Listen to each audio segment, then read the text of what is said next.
আনোয়ারা ভাবির মেজাজ তো জানো, নতুন বউকে কেমন দৌড়ের উপর রাখেন সেটাই দেখার বিষয়। একেবারে বাঘিনী। মেয়েটা দেখতে কিন্তু বেশ শান্তশিষ্ট, মাটির মানুষ মনে হচ্ছে। এই বাড়িতে মানিয়ে নিতে পারবে তো? এই বাঘিনীর কাছে হরিণ শাবক। কি নিয়ে এত ফিসফাস হচ্ছে? কোনো জরুরি কথা থাকলে আমার সামনেই বলুন, আড়ালে কথা বলা আমি পছন্দ করি না। আনোয়ারা বেগম কোনো কথা না বলে তার কোমরে ঝোলানো বিশাল পুরনো চাবির গোছাটায় হাত দিলেন। সবাই ভাবল তিনি এবার চৌধুরী বাড়ির বহু পুরনো নিয়ম মেনে চাবির গোছাটা পারুলের হাতে তুলে দেবেন। মা, আপনি যা করছেন ঠিকই করছেন। পারুল এই বাড়ির সব দায়িত্ব খুব ভালো করে পালন করবে।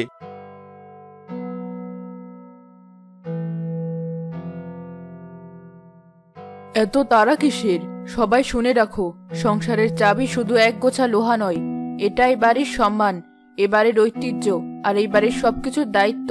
এই চাবি পাওয়ার জন্য যোগ্যতা লাগে, যা অর্জন করে নিতে হয়। তুমি নতুন বউ, সবে এই বাড়িতে পা রেখেছ, এখনো তোমার সেই যোগ্যতা হয়নি। মা, এটা আপনি কি বলছেন? পারুল আমাদের বাড়ির বউ, ওকে এভাবে সবার সামনে অপমান করার কোনো মানে হয় না। নিয়ম তো এটাই যে নতুন বউকে চাবি দিয়ে বরণ করে নেওয়া হয়। তুই চুপ কর। তুই সংসারের কি বুঝিস? ব্যবসা আর বাড়ি এক জিনিস নয়। আমি যা ভালো বুঝেছি তাই করেছি।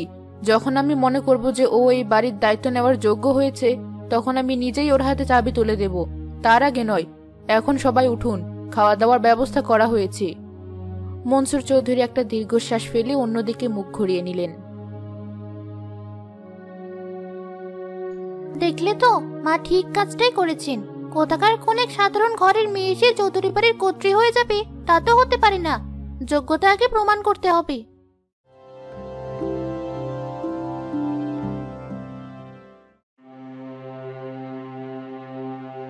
ঘরটা ফুল দিয়ে সুন্দর করে সাজানো, কিন্তু পারুলের কাছে সবকিছু অর্থহীন মনে হচ্ছে।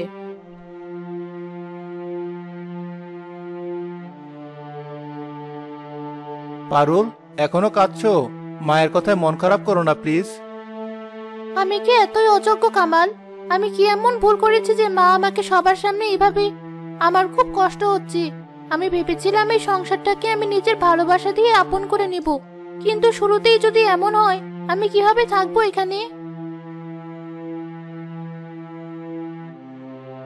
তুমি কোনো ভুল করনি পারুল, ভুলটা মায়ের।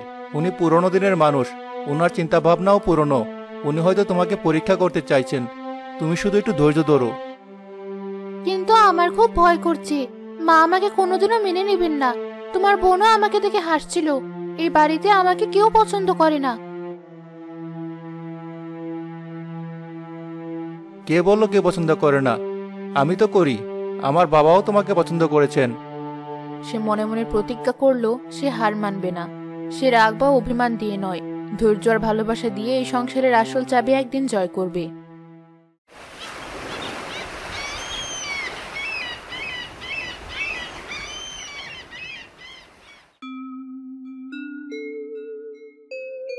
কামাল তার ডেস্কে বসে একটা ফাইলে মনোযোগ দেওয়ার চেষ্টা করছে, কিন্তু পারছে না।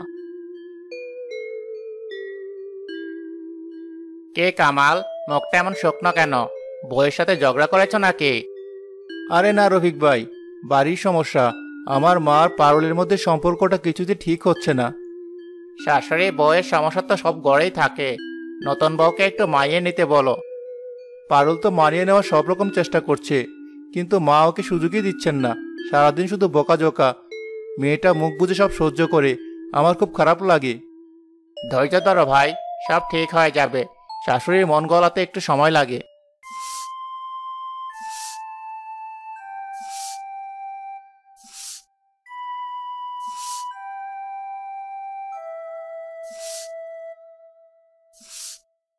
নতুন বউ, কাজ কি শুধু উঠোনেই পড়ে আছে?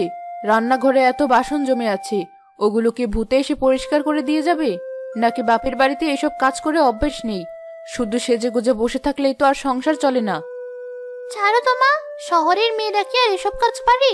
ও হয়তো জানেই না চাটা কি করে ঠিক মতো ধরতে হয়, শুধু বই পড়তে আর সিনেমা দেখতে জানে।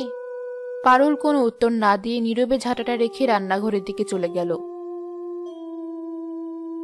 তার কানে এসব কথা শুয়ে গেছে, সে জানে উত্তর দিলেই কথা বাড়বে।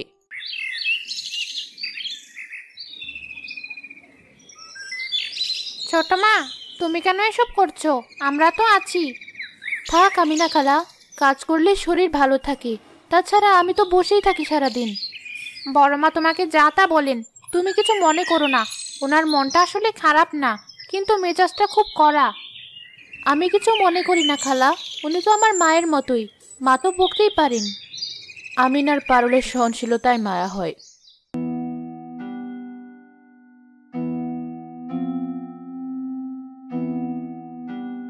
আমার রূপোর কৌটা কোথায়? আমার রূপোর কৌটাটা কে নিয়েছে? এখানে তো আমি ছাড়া আর কেউ ঢোকে না। নিশ্চয়ই নতুন বইয়ের কাজ। ওই তো চোরের মতো সারাদিন এদিক ওদিক ঘুরে বেড়ায়। ওর বাপের বাড়ির অবস্থা তো আমি জানি, লোভ সামলাতে পারিনি। ঠিক বলেছ মা, ওকে তো আমরা চিনি না জানি না, ওর দিকেই তো সন্দেহটা প্রথমে যায়। এমন ভাব করে থাকি যেন ভাজা মাছটি উল্টে খেতে জানে না। মা বিশ্বাস করুন, আমি আপনার কৌটা দেখিনি। আমি তো আপনার অনুমতি ছাড়া কোনোদিন এই ঘরে আসিই না। তবে কি কৌটাটা পা গজিয়ে হেঁটে চলে গেল? মিথ্যা কথা বলছিস আমার সাথে? কামাল, কামাল শিগগিরই এদিকে আয়। দেখ তো সাদের বউ কি কাণ্ডটা করেছে। কামাল অফিস থেকে সবে ফিরেছে। সে এই উত্তপ্ত পরিস্থিতি দেখে হতবাক হয়ে গেল। মা, কি হয়েছে? এত চিৎকার করছো কেন? আর তুমি না জেনে শুনে পারুলকে দোষ দিচ্ছ কেন? ও এমন কাজ করতেই পারে না। হয়তো কোথাও ভুল করে রেখেছো, ভালো করে খুঁজে দেখো। আমি ভুল করি না, আর তুই তোর বউয়ের হয়ে ওকালতি করতে আসবি না। ওই মেয়েই চোর। আমি আজই ওর একটা বিহিত করব। ওর বাপের বাড়িতে খবর পাঠাবো। মা, আপনি যদি অনুমতি দেন, আমি কি একবার চিলেকোঠার ঘরটা দেখতে পারি? আমার কেন যেন মনে হচ্ছে। কেন? চুরির মাল সেখানে লুকিয়ে রেখেছিস? যা দেখে আয়, তারপর তোর বিচার হচ্ছে। সবার সামনে তোকে আমি চোর প্রমাণ করবই। পারুল কোনো কথা না বাড়িয়ে সোজা চিলেকোঠার ঘরের দিকে গেল। সে অনেক কষ্টে পুরনো সিন্দুকটা খুলে ভেতরে পুরনো কিছু শাড়ি আর কাগজপত্রের স্তূপ হাতড়ে হাতড়ে খুঁজতে লাগলো। কিছুক্ষণ পর একটা পুরনো কাপড়ের পুটলির মধ্যে সে রূপোর কৌটাটা খুঁজে পেল। এই নিন মা, এটা সিন্ধুকে ছিল। দেখলে তো, মেয়েটাকে অকারণে কতটা অপমান করলে। নিজের ভুলের জন্য আরেকজনের দোষ দেওয়াটা কি ঠিক হলো? আনোয়ারা বেগম সেদিন পারুলকে আর একটা কথাও বলেননি। তিনি প্রথমবার বুঝতে পারলেন মেয়েটা শুধু শান্ত নয়, সে সৎ এবং তার স্মৃতিশক্তিও প্রখর।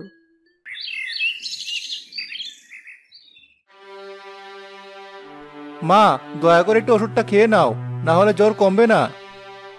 আমার কিছু হবে না। এসব তেতো ওষুধে আমার কাজ হয় না। আমাকে জ্বালাস না, যা এখান থেকে।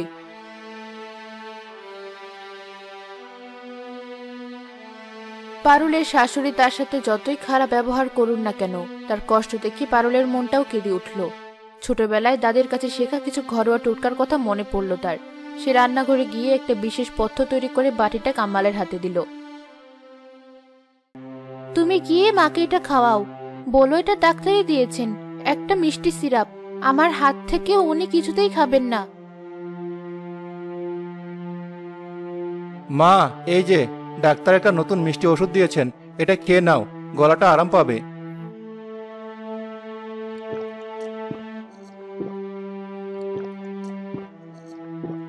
সারা রাত পারুল জেগে রইল, আর কিছুক্ষণ পর পর কামালকে দিয়ে সে পথ্য খাওয়াতে লাগলো।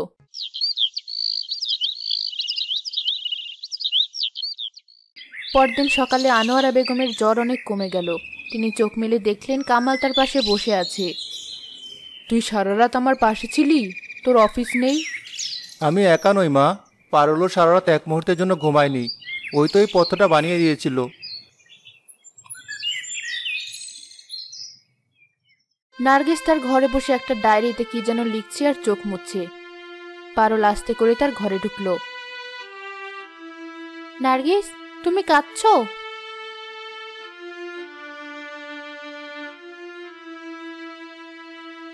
ভাবি, আমার জীবনটা শেষ হয়ে গেল। আমার আর বেঁচে থাকতে ইচ্ছে করছে না। কেন এমন কথা বলছো? কি হয়েছে আমাকে খুলে বলো, আমি হয়তো কোনো সাহায্য করতে পারবো। আমি কবিতা লিখি ভাবি, আমার অনেক দিনের স্বপ্ন আমি একজন বড় কবি হব। কিন্তু মা এসব একদম পছন্দ করেন না। তিনি বলেন চৌধুরী বাড়ির মেয়েরা এসব করলে বংশের সম্মান যাবে। আজ মা আমার ডায়েরিটা খুঁজে পেয়েছেন, বলেছেন ছিঁড়ে আগুনে ফেলে দেবেন। তোমার স্বপ্নটা খুব সুন্দর নার্গিস, আর স্বপ্ন দেখা কোনো অন্যায় নয়। তুমি লেখা বন্ধ করবে কেন? কিন্তু মা যদি জানতে পারেন, তিনি আমাকে বিয়ে দিয়ে দেবেন। তোমার ডায়েরিটা আমার কাছে লুকিয়ে রাখো, কেউ জানতে পারবে না। আর আমি তোমার সব কবিতা পড়ব। আমি হব তোমার প্রথম পাঠক। তুমি আমাকে তোমার বন্ধু ভাবতে পারো। সেই দিন থেকে পারুল আর নার্গিসের মধ্যে এক নতুন বন্ধুত্ব তৈরি হলো। জানো ভাবি, মা আসলে এমন ছিলেন না।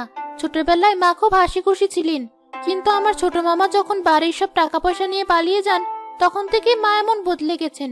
তিনি আর কাউকে বিশ্বাস করতে পারেন না, সবসময় একটা ভয় ভয় থাকেন। এই ব্যাপার, তাহলে তো ওনার কোনো দোষ নেই, পরিস্থিতি মানুষকে বদলে দেয়। তুমি রাগ করোনি ভাবি? মা তোমাকে এত কিছু বলেন? না, আমি এখন আর কিছু মনে করি না। আমি শুধু চাই উনি যেন আবার আগের মতো হাসি খুশি হয়ে যান।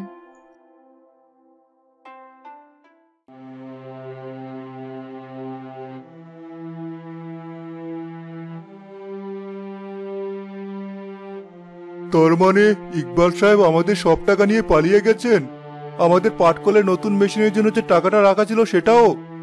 জি চৌধুরী সাহেব, উনি জাল সই করে কোম্পানির অ্যাকাউন্ট থেকে সব টাকা তুলে নিয়েছেন।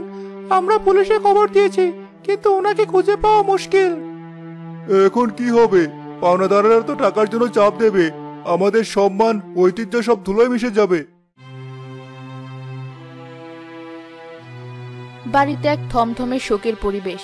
মনসুর চৌধুরী তার ব্যবসার চরম লোকসানের কথা সবাইকে জানান। এখন কি হবে? আমাদের সম্মান, আমাদের এত বছরের ঐতিহ্য সব ধুলোয় মিশে যাবে। কাল থেকে পাওনাদাররা বাড়ির সামনে এসে দাঁড়াবে। বাবা, আমরা কি ব্যাংক থেকে ঋণ নিতে পারি না? ব্যাংকের ঋণ শোধ করব কি করে? আমাদের পাটের ব্যবসা তো প্রায় বন্ধ, আমাদের আয়ের আর কোনো পথ তো খোলা নেই। আমি আমার চাকরি থেকে কতটুকুই বা সাহায্য করতে পারবো? বাবা, আমি যদি একটা কথা বলি, আপনারা কি শুনবেন? বলো মা, এখন যে কোনো পরামর্শই আমাদের কাছে মূল্যবান।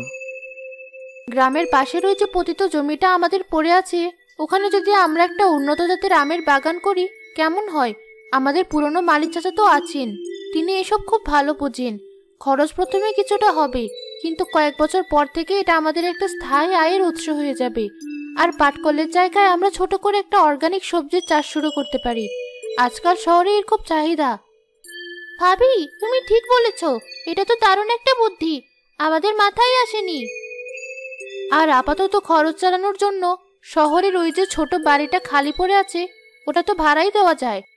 তাতে মাস গেলে কিছু টাকা তো হাতে আসবে।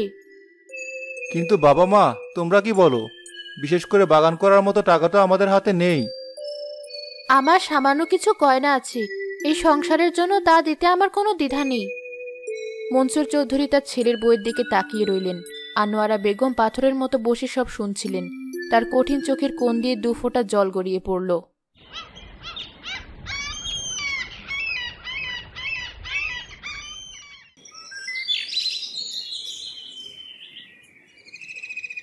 বাগানে ছোট ছোট আমের চারা লাগানো হয়েছে।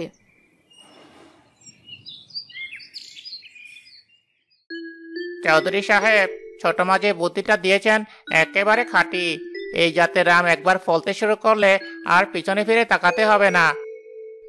সবই তো ওই মেয়েটার জন্য হলো, ও না থাকলে আমরা তো পথেই বসে যেতাম। চৌধুরী বাড়ির অবস্থা এখন অনেক ভালো, বাগানের কাজ পুরোদমে চলছে। আর ভাড়া বাড়ি থেকে মাস গেলে ভালোই টাকা আসছে। আনোয়ারা বেগম বাড়ির সবাইকে বসার ঘরে ডাকলেন। সবাই আসলে তিনি পারুলের কাছে গিয়ে তার কোমরে ঝোলানো সেই ভারী চাবির গোছাটা খুললেন। আমি সারা জীবন ভুল জানতাম মা। আমি ভেবেছিলাম এই লোহার চাবিটাই হলো সংসারের সব।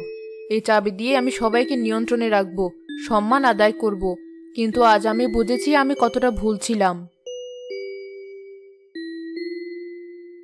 এই চাবি ক্ষমতা নয় মা, এটা একটা বিরাট দায়িত্ব। আর এই দায়িত্ব পালনের জন্য যে যোগ্যতা লাগে তা তোমার চেয়ে বেশি আর কারো নেই। আমি তোমাকে চিনতে ভুল করেছি। যদি পারো তোমার এই শাশুড়িকে ক্ষমা করে দিও।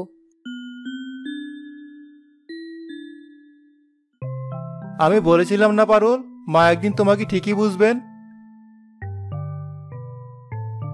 তুমি শুধু আমার ভাবি নাও, তুমি আমার বন্ধু। তুমি না থাকলে আমরা সবাই ভেসে যেতাম। সংসারের আসল চাবি লোহা দিয়ে তৈরি হয় না, ভালোবাসা আর বিশ্বাস দিয়ে তৈরি হয়, আর সেই চাবি তার যোগ্য হতে গেল। এই চাবি শুধু আমার নয়, এই চাবি আমাদের সবার। আমরা সবাই মিলে তো একটা সংসার, আমরা সবাই মিলে এই চাবি আগলে রাখবো।